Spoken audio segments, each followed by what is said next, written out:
Earlier this week, MPs debated knife crime in the wake of the murder of 14-year-old Jaden Moody in East London. And next week, the Labour MP Vicky Foxcroft will lead the latest of a series of debates she's been holding on youth violence to highlight the work of a cross-party commission she's been heading. She was elected in 2015, and 10 young people from her constituency have died violently since then. If this number of people had gone and died in a football stadium, a music concert or anywhere else, we'd be having a national inquiry.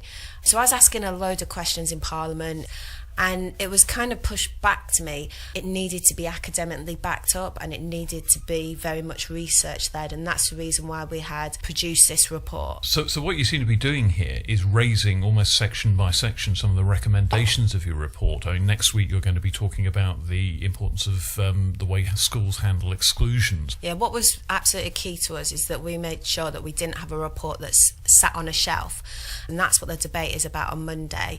School exclusions and they're linked to youth violence, because we know there is a high propensity of those kids that are excluded or at a pupil referral unit who actually go on and are either involved in youth violence or end up in prison. Do you get the impression things are moving, that some of the recommendations that you've put forward are likely to actually be taken up by the government?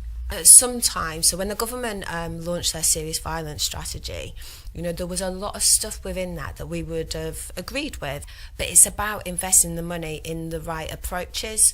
And that's kind of one of the frustrations. If I think about my own Peru locally, it's £19,000 a year to send a child there, whereas mainstream secondary school is £6,000-7,000.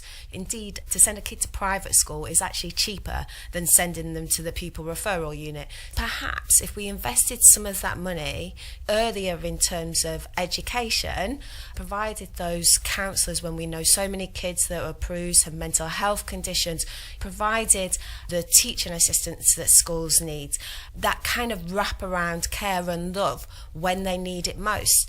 If you speak to any head teacher at a primary school, they can tell you those kids that they see as very vulnerable, who may be likely to be involved in youth violence, grooming, etc. So if we know that, why are we not putting our effort and our work into intervention at that stage?